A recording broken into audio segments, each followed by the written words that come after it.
wanted the world, but it flew away from her reach. So she ran away in her sleep and dreamed of paradise, paradise, paradise.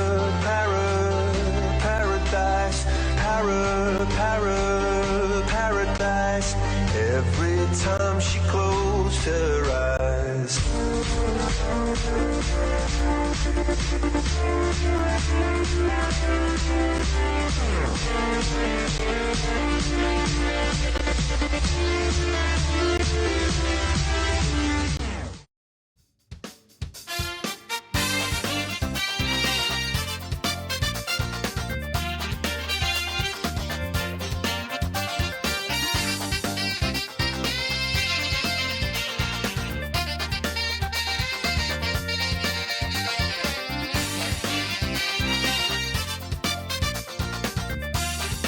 Welcome to the Late Night Show. Hope everything is okay. Hope everything is all right. I'm your host, Andy Dick.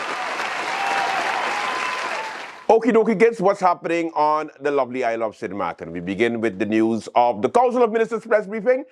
A lot took place.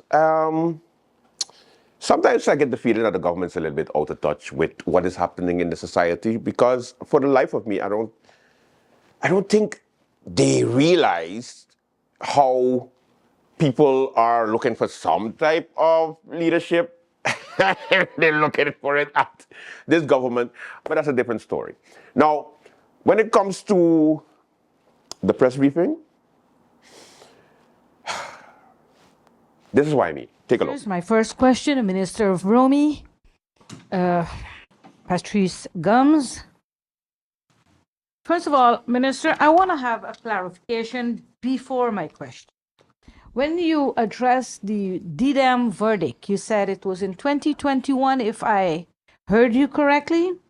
Then, Minister, can you explain me how was Maho granted a renewal with over 3,000 square meters land based on a, I don't know if to call it falsified or fraudulent cadastral report, because someone from the cadastre office lost their job because of this. So if you're telling me that everybody have to reapply based on the GEBE verdict, can you then explain me how did the renewal for Maho take place? Also, Minister, my question, the infrastructure permit for Indigo Bay, I believe that was not granted based on a statement you made during our last press briefing.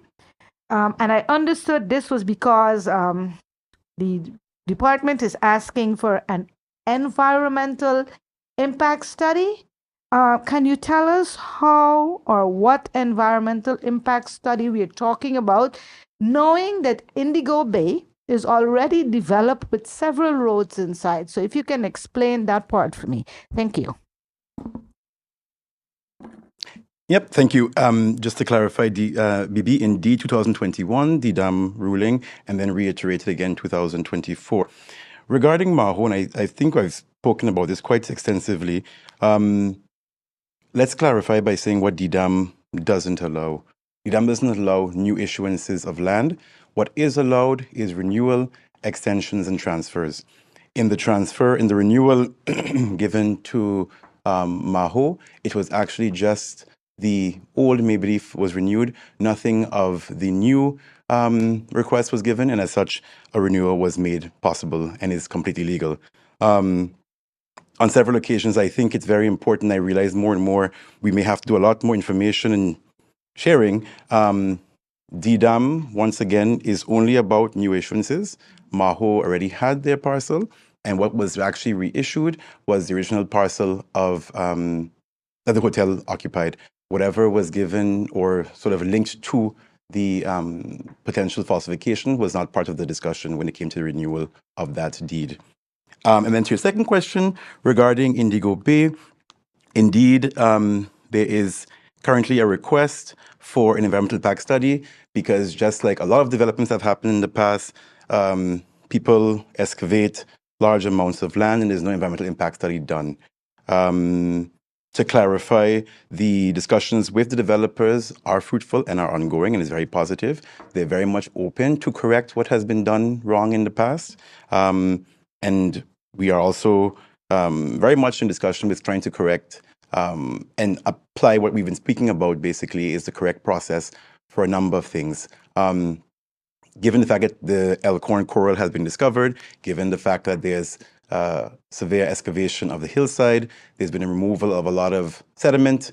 There's also the impact of leaching and water runoff when you excavate that amount of land. The environmental impact study for us as this government, and particularly for the ministry, and where we want to go with environmental sustainable development, this will become part and parcel of most large-scale developments going forward. And this group is very much open to that discussion as well. Thank you, Minister, and thank you, Bibi. I would now like to invite Emily of Island 92 Radio. You have the floor. So, good morning. Just a quick clarification first, and that environmental impact study, who will that be paid by, and will it be independent? Yes, indeed. So thank you for your question, Emily. The environmental impact study will be independent. It needs to come from someone who's actually reputable. I think oftentimes we don't necessarily understand what an environmental impact study is, and it's something that very few people can actually do, and very often it's not available locally, and it will be paid for by the developers. Okay. And my question is actually regarding your fact-finding trip to Aruba. You had mentioned that a fairly substantial delegation went to Aruba to learn about what happened with their solid waste management. So can you just outline briefly what Aruba's experience was, and in particular, what the costs have been? Because you're looking at doing a very similar thing here. So tipping fees, what has been the financial impact in Aruba to the residents? Yeah. So in short, what has happened in Aruba is that they have actually closed off the municipal landfill. So what we call the dump, the landfill here, is officially closed off for most persons to dump. What the government has initiated is efforts towards supporting proper waste management through the private sector. So there are a number of companies that exist in Aruba already that for years have already been involved in recycling, in sorting paper, plastics, aluminum, metals. And essentially what happens now is that to avoid all of those things going to the landfill, what's happening in Aruba and other countries as well, around the Caribbean, around the world, is that all of this is being diverted first to these third parties, so to speak, who have agreements with government. They collect on behalf of government, or persons can bring those materials to the site. They then process, and then whatever can be sort of commercially salvaged is resold. So for example, metal scraps, aluminum, plastic bottles. And in Aruba, what can't be sold is then shredded and then placed in a sort of controlled landfill deep dig, essentially. That won't happen in St. Martin because, one, we don't have the space. I think what is going to happen in St. Martin is we have a lot of focus, one, on reducing what goes to our landfill. Secondly, that's going to be supported by the whole EDMP project of the World Bank. And then what we're also doing as part of the larger waste reforms is initiating efforts here regarding recycling, composting, and construction waste. So since coming back from Aruba, what we've done as a ministry is had several discussions with persons who are very much involved in practices here already. I think it's very important for me in particular that government doesn't necessarily get themselves completely involved in waste management, but actually supports what's happening already in the private sector. So we've met recycling agencies, we've met people who are interested and who already are doing recycling of oil, persons who are also doing recycling of plastics, and the idea would be that they would form part of a structural intervention on the landfill. So basically, no one will have material going into garbage bags just easily into the dump. You will stop and everything will be diverted first, and then whatever is left back can be placed in the dump that's not commercial. One of the key points of this mission actually was to see how you look at the valorization of waste. All waste has a value, and the idea is that we have quite a lot of value on the landfill currently, and if you can actually support local industries who are busy already in this field, you can actually make money and reduce your footprint on your dump. The last part about how it's going to come together, we actually have a waste authority that has to be put in place as part of the trust fund project. Following that is also an adoption to the waste ordinance that has to happen. This is basically managing how and what is allowed in to be dumped as well. And then also as well what happens in Aruba, which will happen here as well, like I mentioned before, the introduction of a tipping fee. So essentially for every ton, for example, of garbage that comes in, trucks will pay a certain toll. We're actually in discussions now to make sure that aligns well with the French side as well, because what's currently happening is that we don't have a tipping fee. So everyone, people look for the best economic value, so they dump on that side. We're going to look at aligning that tipping fee with what the French side is also envisioning, so that you mitigate any sort of illegal dumping activities happening. Addition to that, there will also be a component still under review, which will go to the households and businesses as well, independent of the tipping fee. The idea of this is that there is a contribution everyone should pay towards actually just picking up their garbage. And those two things, so tipping fee and the household contributions from the businesses, will also, along with government contribution, help to fund the waste reforms going forward. Because right now what happens is that everything is pretty much for free, and government basically funds everything through taxpayers' money, and it's not necessarily the most sustainable way to manage your waste. So for clarity, can you tell us in Aruba what is the tipping fee per ton and the household fee for business and residents? Yeah. Just so we have a Yeah, sense of what we're looking at. Per ton, I'm not sure. The tipping fee is different. There's two companies that do it. They have the government independent authority, that's about 43 guilders, Aruban Florin, and then you have private companies who do it for about 45 Antillean Aruban Florin. Noting, of course, that it may not be the same in St. Martin, given that we have a higher cost of living, and that 45 guilds won't necessarily be applicable to the St. Martin experience. Sorry, so that's the tipping fee per ton. This is This is the household contribution in Aruba. Okay. Monthly. Okay. Yeah, no, they got more. They got more. I think you finished yet. There's something that happened when you traveled, and I did not hear you address this issue, even though it's been a talk of the town. Have you lifted the moratorium on the issuance of casino license? A license was issued to Sunset, while their Port-au-Plaisance still have a casino that is operating. They did not meet the requirement of 200 rooms, neither the 65% by law.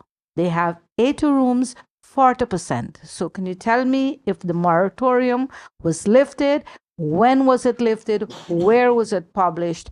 If you can divulge that information for me. Thank you. Thank you, Bibi, for your question. No, it was not lifted.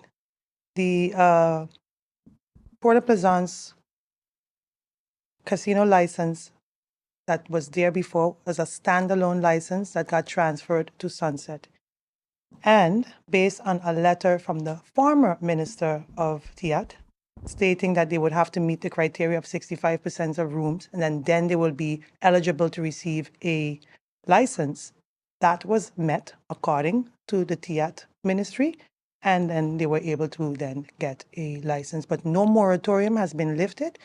This license that they received for Port-au-Plaisance is based on a former request by the former Minister of TIAT, stating that once they have met the requirements of 65%, which they did according to my department, and that's how they were able to receive the casino license. Let me get a clarification on that, because if you're telling me that the former minister, Lambrix, gave a letter, a promise to issue a license based on the 65 minister last week, I was there, they have 80 rooms, that's 40% of 200. There's no 65. When the story came out, they start putting lines to construct rooms. How many more rooms are they going to construct? The 200? It's not yet in place.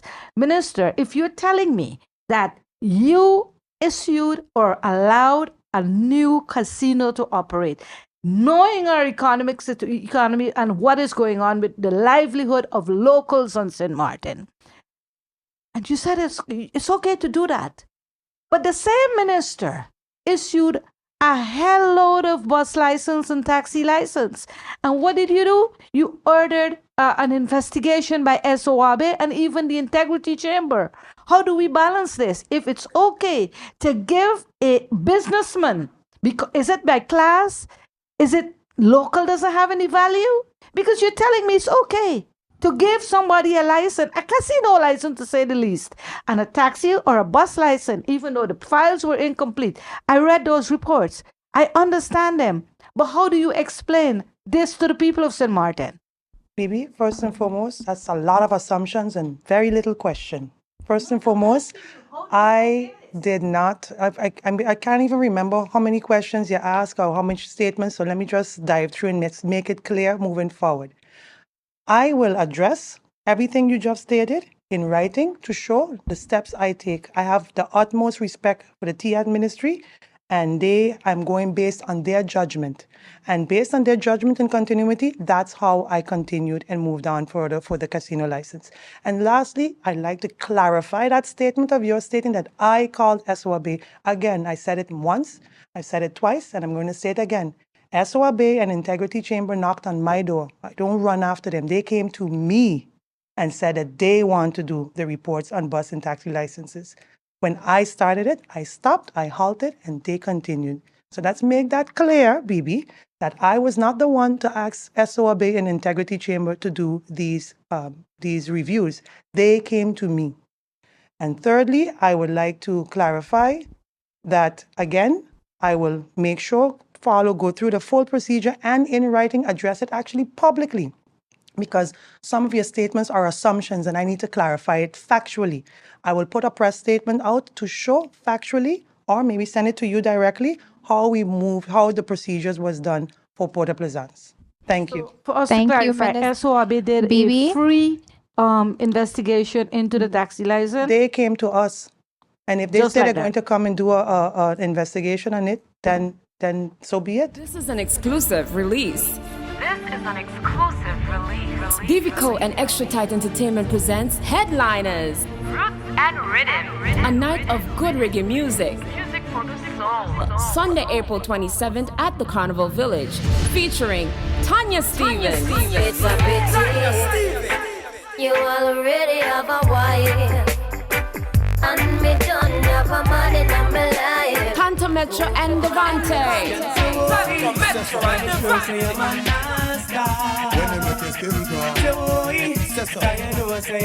Richie Spice,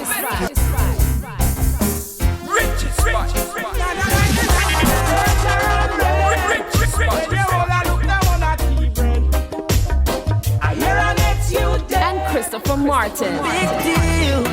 You're my friend, I'm a big deal. Yeah, we're kinda important. Hosted by Uncle Shads, also featuring St. Martin's own royalty, City Ranking, DJ Outcast, and DJ Blaze. Headliners, Roots and Rhythms, Sunday, April 27th at the Carnival Village. Don't miss this extravagant reggae experience. Get your tickets online at extratight.com. Love, peace, unity, reggae, can't dead. Powered by Divico. This is an Extra Tight Entertainment production. Just say I.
You've dreamt it.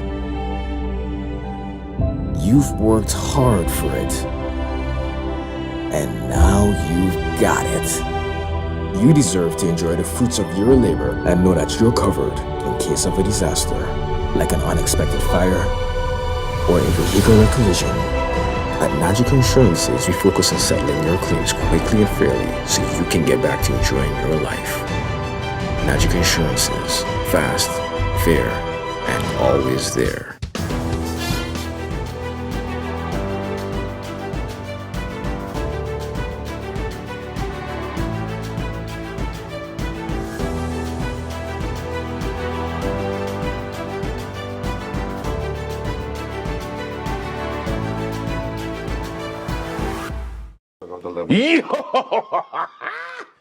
Guess what? I got an idea. It's amazing. You see how we have the link sharing all everywhere? QR link, the yeah. QR link. Yeah. Raw Caribbean Channel app. Yeah. You're welcome. Put it in the back. But it's not an app though. It's not an app. App you have to like download something to get it on your phone, take up space. It's not an app. It's like an app. Therefore, it can be an app. So, it's an app. Raw Caribbean TV app. Say it with me, Al. Come on. It's not an app though. All you gotta do with that, it's a link. You take the link, you hit the bookmark, you say add to home screen, and so it shows up like an app icon, but it's not an app though. Are you a real person? It is an app because you get to watch all the programs from Raw Caribbean at one place. It is an app. I don't know how to explain this to you, but factually and technically, it's not an app. Kind of like we do the news, facts, yeah, and you do that thing you do. Whoa. Point being, you just go to the QR, you hit bookmarks, and you hit add to home screen, and then you can have the link to, let's give it another name. The app. You want to call it the app? Raw Caribbean TV app? Jess. Yes. Jess, please, give some sense, Jess. Jess. It's kind of like an app. That's why she gets the big buck. It's not an app, though. It's not a app. What the It's not a app. Ooh, you kiss your mother with her mouth? My God. Watch Raw Caribbean TV app.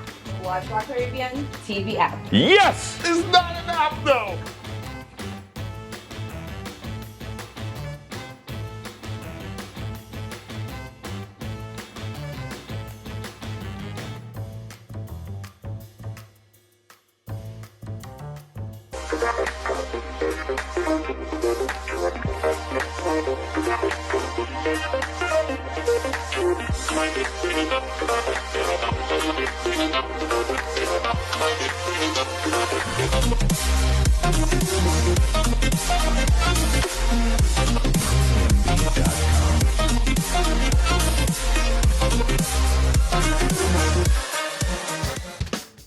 Congratulations to the lovely people of Anguilla.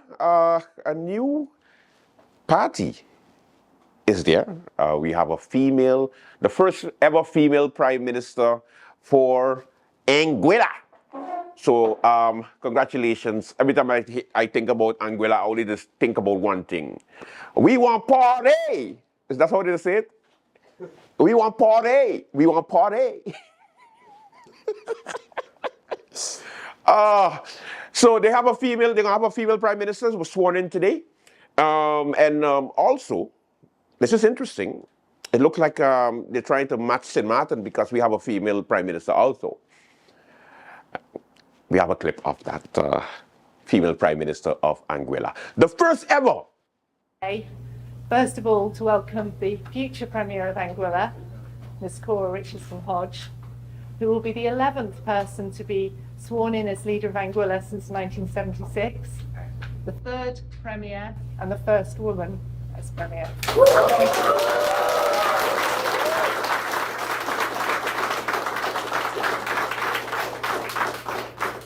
I also want to welcome the 4 candidates here who will shortly be sworn in as ministers. Ms. Shelia Rogers-Webster,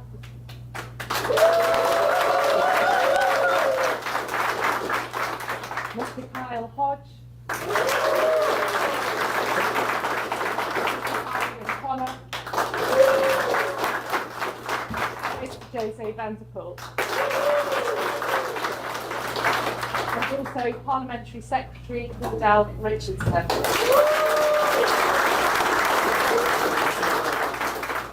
So welcome to all the friends and family who've been here to join you today. I'm sorry we don't have much more room in the office, but I'm sure there'll be many more to celebrate later. It's great to see all the generations represented here, senior members of our community as well as the youngest.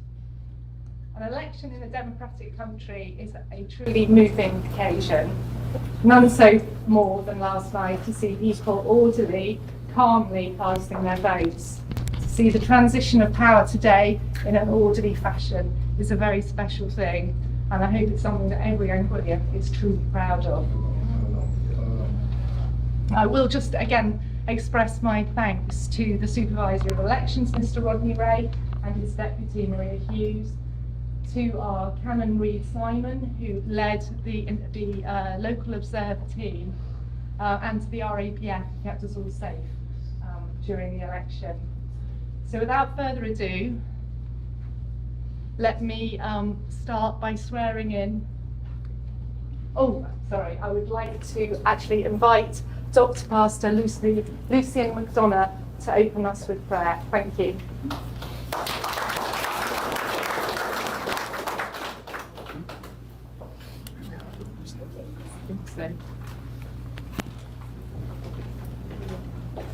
Let us pray. We gather before you today with grateful hearts as we witness the solemn occasion, the swearing in of our Premier. We acknowledge your sovereignty over our nation and seek your guidance, your wisdom, strength on our leaders. Lord, grant our Premier, Cora Richardson Hodge, the wisdom of solemn and courage as David were.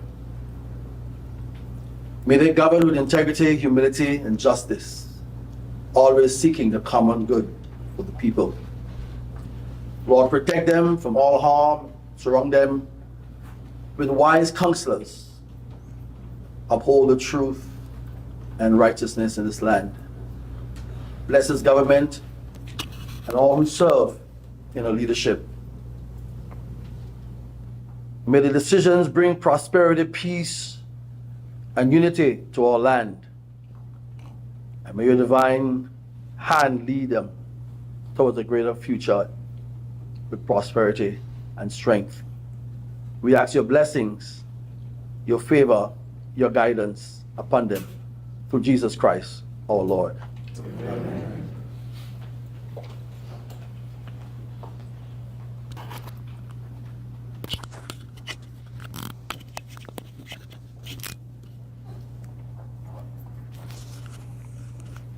Right, if I could invite Mrs. Richardson Hodge to come up, I will ask you just to take the Bible in your right hand and to swear the oath of allegiance and the oath for due execution of office. Thank you.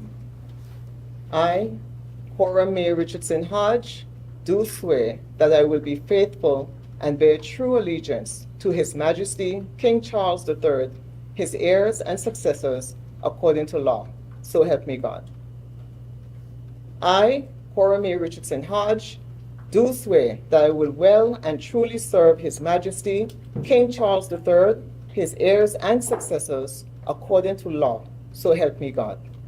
Thank you.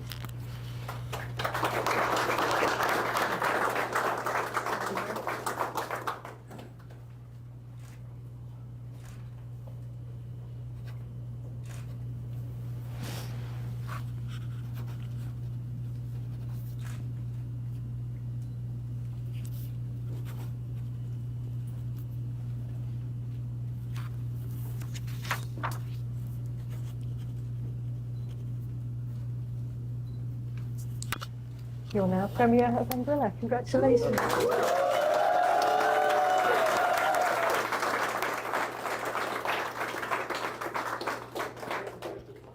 Mr. Connor, if you'd like to come next. And following the same procedure, if you would take the Bible in your right hand and swear the two oaths. I, Cardigan Adolphus Connor, do swear that I will be faithful and bear true allegiance to His Majesty, King Charles III, his heirs and successors, according to law. So help me God. I, Cardigan Adolphus Connor, do swear that I will well and truly serve His Majesty, King Charles III, his heirs and successors, according to law. So help me God.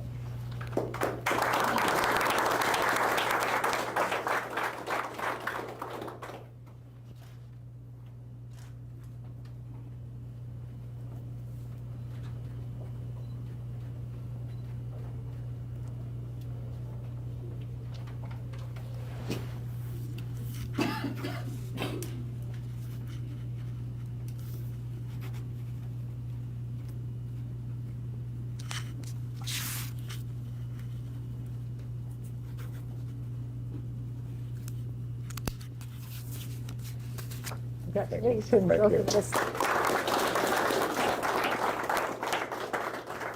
Okay, Mr. Kyle Hodge, please.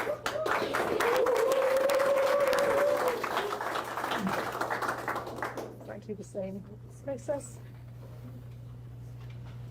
I, Kyle Jermaine Hodge, do swear that I will be faithful and bear true allegiance to His Majesty, King Charles III, his heirs and successors, according to law. So help me God. I, Kyle Jermaine Hodge, do swear that I will well and truly serve His Majesty, King Charles III, his heirs and successors, according to law. So help me God.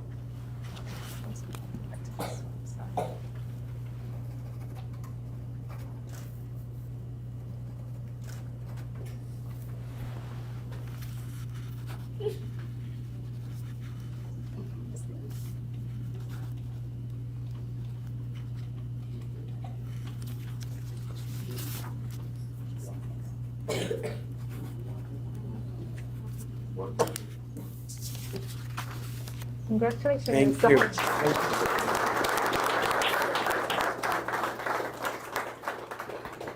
you. Mr. Jose Vanderpool.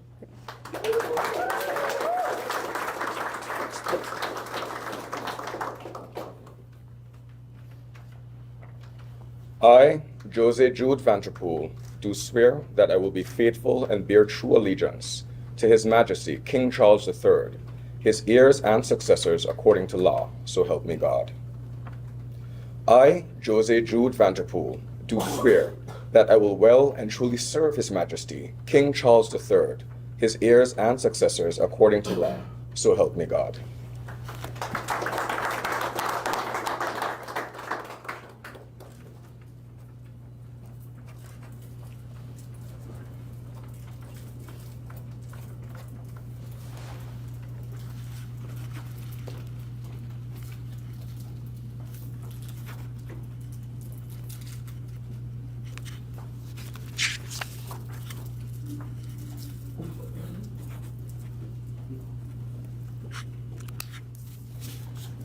Congratulations, Mr. Vanderpool.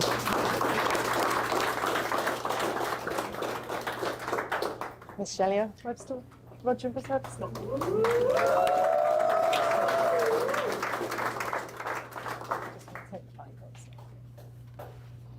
I, Shelia Kenisha Rogers Webster, do swear that I will be faithful and bear true allegiance to His Majesty, King Charles III, his heirs and successors according to law. So help me God. I, Shelia Kenisha Rogers Webster, do swear that I will well and truly serve His Majesty, King Charles III, his heirs and successors according to law. So help me God.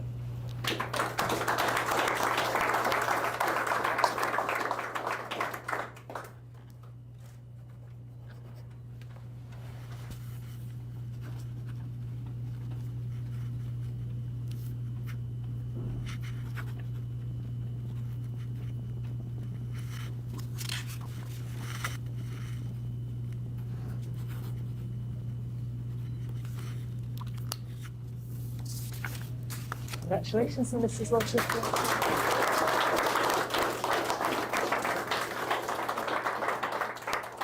Last but by no means least, Parliamentary Secretary Cordell Richardson.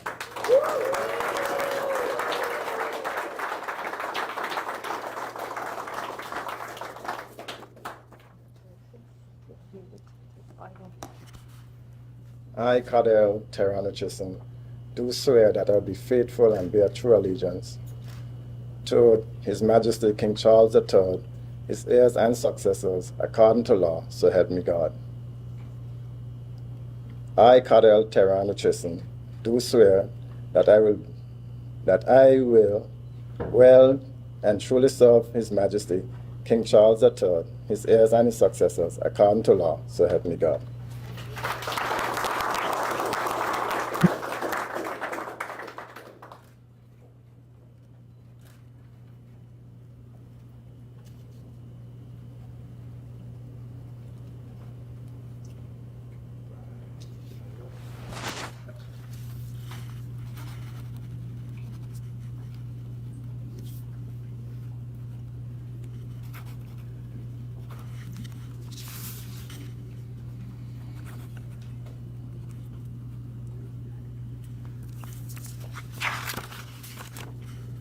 Congratulations.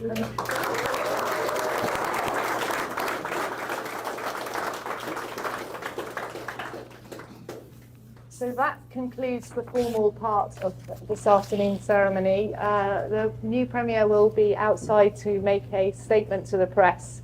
So I will let her leave and gradually everybody else could follow her. Thank you very much for your attention today. Thank you. All right, let's take a commercial break. When we come back, more late night. Stay with us. Don't go nowhere.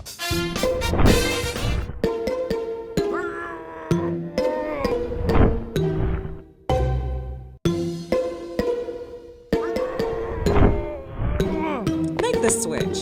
Get faster internet for less.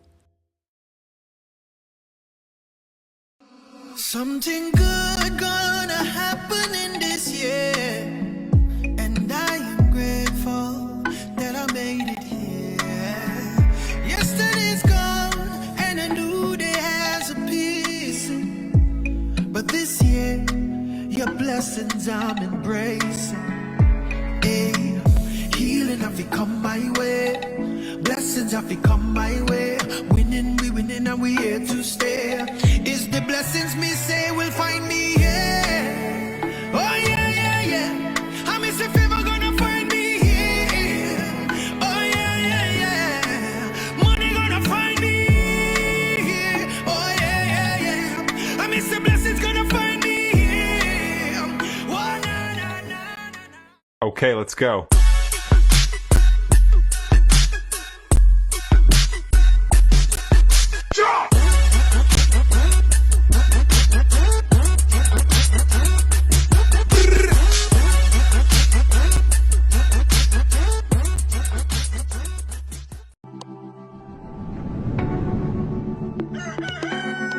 And I fall on my knee.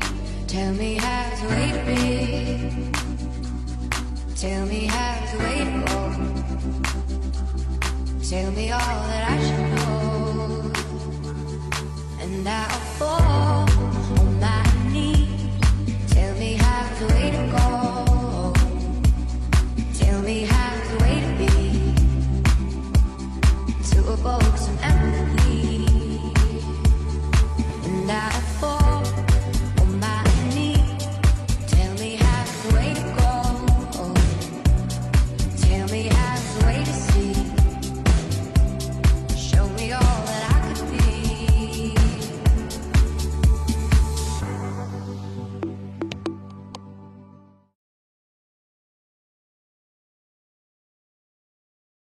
Hello, my people. Make sure you tune in to Sit, Sip, and Chat every Monday at 5 p.m. on TV 15 and every Wednesday at 8:30 p.m. And make sure tune in to the late night show with Andrew Dick from Monday to Friday at 10 p.m. with a repeat in the afternoon for no reason. In the afternoon, the late night show at 3 p.m. Thank you, TV 15. Thank you, TV 15. Make sure to tune in Make sure to tune in to the late night. and Sit, Sip, and Chat. Late night.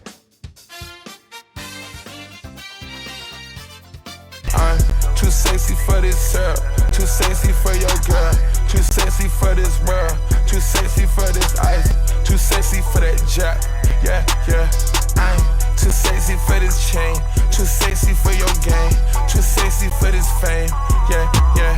I'm too sexy for the trap, too sexy for that cap, too sexy for that jack. Yeah, yeah. Okay, alright, that's fine. Okay, I'm feeling too. Let's continue. Today, we also have some highlights of a sporting event that took place. I think the government of St. Martin posted this on this lovely Facebook and YouTube, and it was interesting. Take a look. Started by the truck, like we started by the truck. Started by the truck, line it up, bring the shots and line it up. Started by the truck, started by the truck. Clap vibes in the back, watch my canal in the front. Party on the road, there's a party on the roadway. Come everybody. A pleasant good day to all you St. Martiners. The ministry, the cabinet of the Ministry of VSA wants to lead by example, and thus we came out with an initiative to do just so. So apart from team building, apart from camaraderie and just having a great time, we also want to show that we too can lead by example and having a fit day. And we want you to continue having a fit day because movement is important. All right, so we're dealing with mental health, we're dealing with spiritual health, and as well physical health. So it's a complete package. Thank you.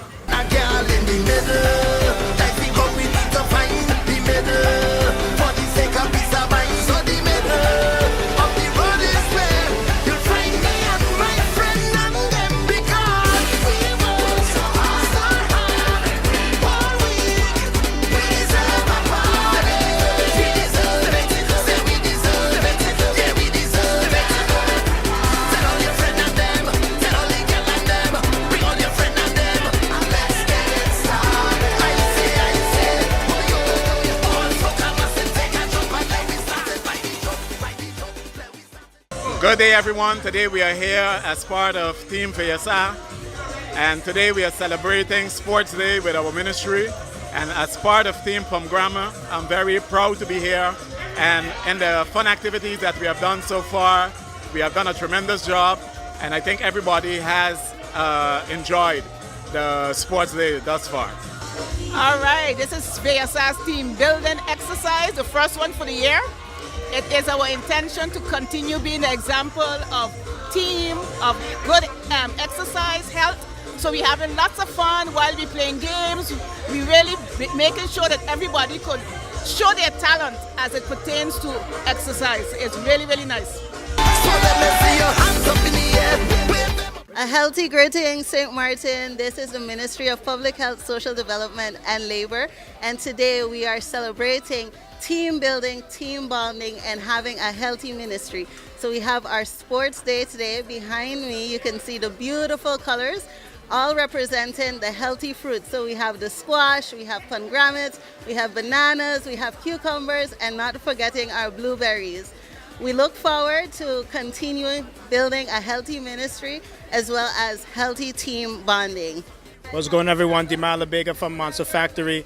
I want to thank everybody from VSA for inviting me to participate and help them out with their ministry Sports Day. We had a great time, a lot of great team building activities. The physical competition is over. Now they're moving on to their mental aspect of the competition. Once again, thank you. Shout out to the Ministry of VSA. Flashback time. Yeah, you're going to like this one. Take a look. I'm your host, Andrew Davis. Okay, kids, what's happening on the lovely island of St. Martin? Of course, a lot is happening. We got to get you up to speed if you are living under a rock, apparently, because the amount of things that are hot topics these days, it makes the COVID time look like a joke. All right, let me start off with GEBE, your company that is there to serve themselves. No, it's something with serve. I can't remember. They got to serve somebody because we the one who pay them, and then they end up cutting us off coming September. So I think it's something with serve. It can't come to me. But anyway, the company is, again, you know, if the management wasn't so bad, I would have understand that at least they would have been doing something that can reflect in an actual partner in progress. You know, and I'm not a fan of the Worst Bank in St. Martin, the WIB, but coming back to GEBE, how is it that our only electricity and water company on the 16 square miles, not even on the whole island, just 16 square miles, can't get the act together when it comes to the billing service? Now, of course, 6 months ago, it was cute to say that, you know, the black bite situation and, you know, they recovered so much data and everything is hunky-dory and they have reserves from here until Timbuktu. So there's no problem, there's no issues, but we're gonna start to cut you off starting September, even though we can't give you a proper bill. I need you to understand what GBE is doing now, people. They lost the information that you have been giving to them. And then after they lost it, yes, it was a hack. Okay, whoop-de-doo. Even if it was a bomb that exploded in the whole server room, or it was somebody that came and stole it and brought it to their house, and now nobody could find it, they are ultimately responsible for the information that you give them, right? Because on a monthly basis, they bill you. But now at the same time, after this hack situation, they lost your information and they're telling you that based on your last invoice or the invoices that you have before, pay according to that every single month until they get their act together. You hear what I'm saying? Until you get your act together. Meanwhile, they come out with a bogus press release after people are starting to complain even more that they don't know whether they double paying, triple paying, but at the same time, they're starting to cut you off starting September, and everybody has a responsibility. Thank you for choosing us as your provider. That's basically what you're telling us. I can't for the life of me understand how the government of St. Martin, yes, it comes back to the government because the government is the one in charge, right? They're supposed to what? Govern. Anyway, a meeting of parliament took place on Wednesday. The Prime Minister went to the meeting because the Minister of Vromi called in sick. Bullshit. Sorry. Sorry. Anyway, the Minister of Vromi called in sick. And the reason why he's sick is because he doesn't want any more backlash. So he called in sick. Or he might have a cough, or he might have monkeypox. We don't know, and it doesn't matter because the minister is entitled to a sick day. Of course, call in your sick days, my friend. But at the same time, who is ultimately responsible? Well, the Prime Minister. And she came prepared. Your highlights for yesterday's meeting. I've taken note of the request that was submitted last week whilst a general shareholders meeting, extraordinary general shareholders meeting had been scheduled for Friday, August 19th. The meeting of the Council of Ministers, so the concern that is being expressed here in Parliament has been the concern of this government, and we have also been having meetings and requesting information. Just to update the members of Parliament, I believe our third-party meeting, when I say third-party, because it wasn't a full shareholders meeting or anything like that, with GEBE, with the Council of Ministers, was on June 30th, post the hacking, where some information was shared and the sentiments of government was given in terms of what was expected. Following that, information had been requested as well, some of which was started to be received as of August 5th. The reminders for calling of a shareholders meeting was also reiterated, which was scheduled in the beginning of August for August 19th.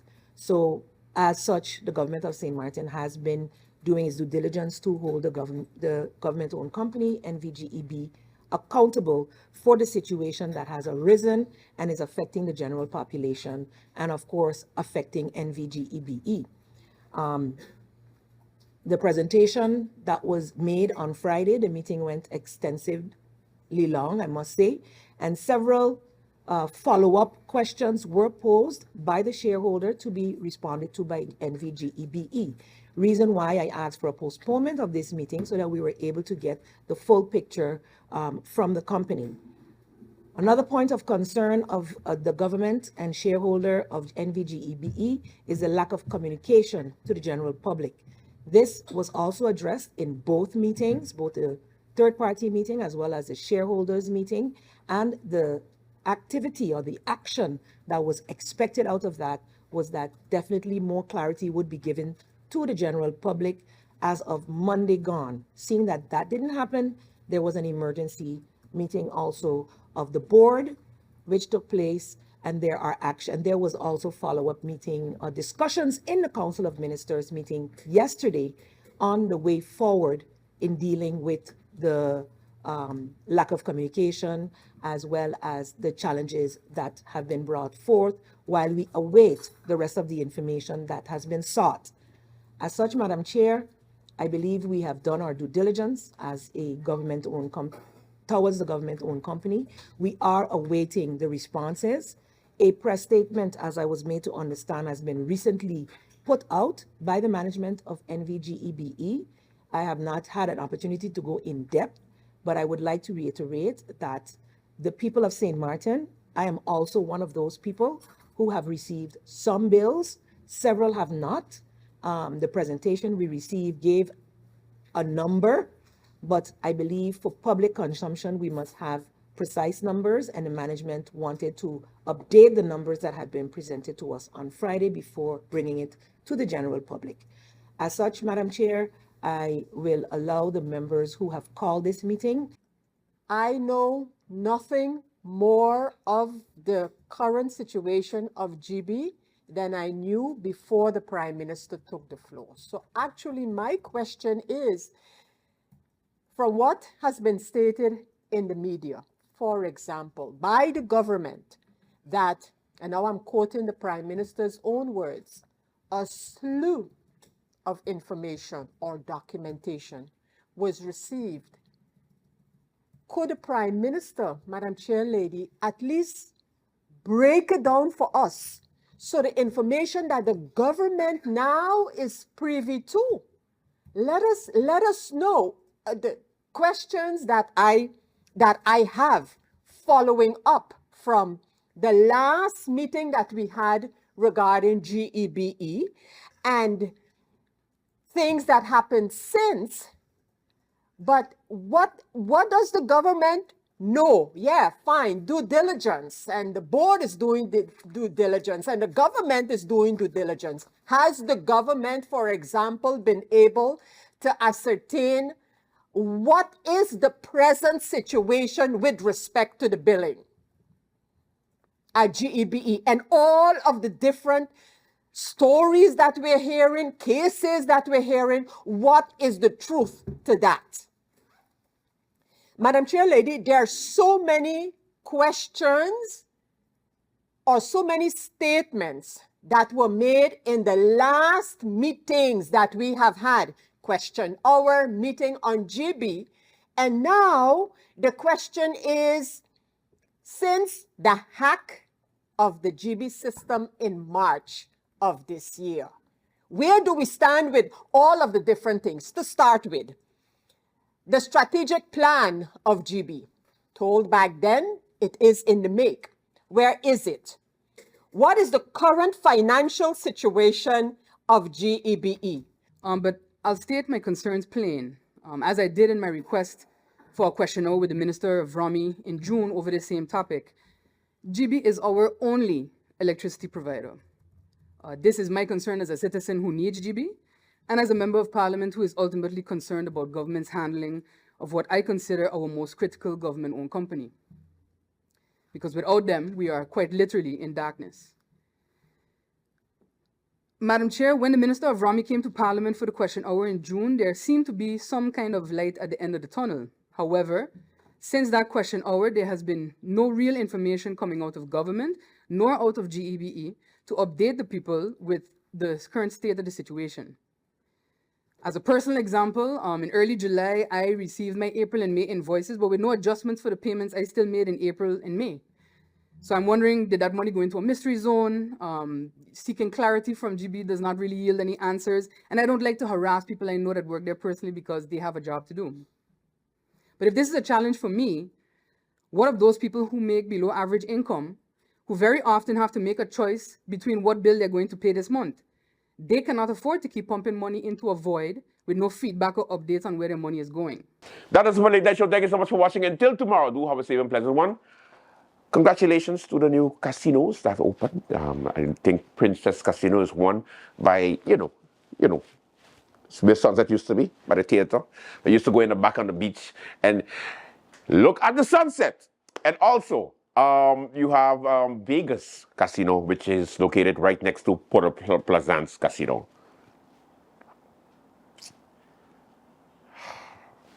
Anyway, congratulations to all. And it's for the tourists. Just remember that. Yeah? No? See you tonight? Okay, later.